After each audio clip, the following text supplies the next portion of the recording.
double पुढे ती two wheeler गेली ना तेव्हा नका थांबायचं त्या झाडामध्ये सावली सरळ राईटला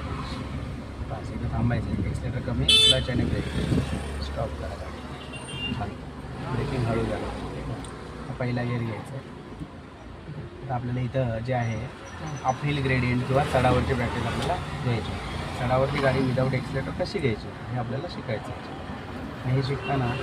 नेहमी चढावरती किंवा कुठेही थांबली गाडी की पहिलाच गिअर घेणं गरजेचं आहे यासाठी पहिली गोष्ट पेशन्स लागतात यासाठी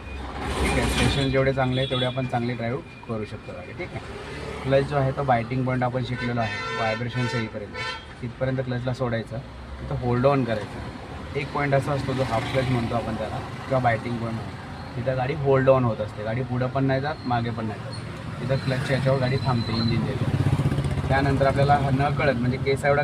क्लच जर वरती सोडला तर गाडी पुढं मूव्ह होत असते आणि जर तेवढाच खाली दाबला तर गाडी मागे जाणार त्यामुळे आपल्याला तो पॉईंट व्यवस्थित घेता येतं का तो बघायचा घ्यायचा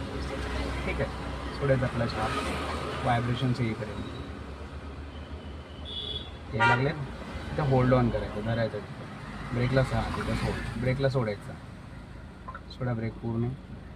पूर्ण सोडा क्लच तिथंच राहू द्या क्लचला काय करू नका ब्रेक सोडा पूर्ण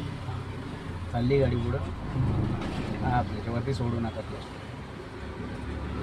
परत थांबायचं क्लच डाऊन ब्रेक हळू प्रेस स्टॉप ब्रेक हळू प्रेस झाला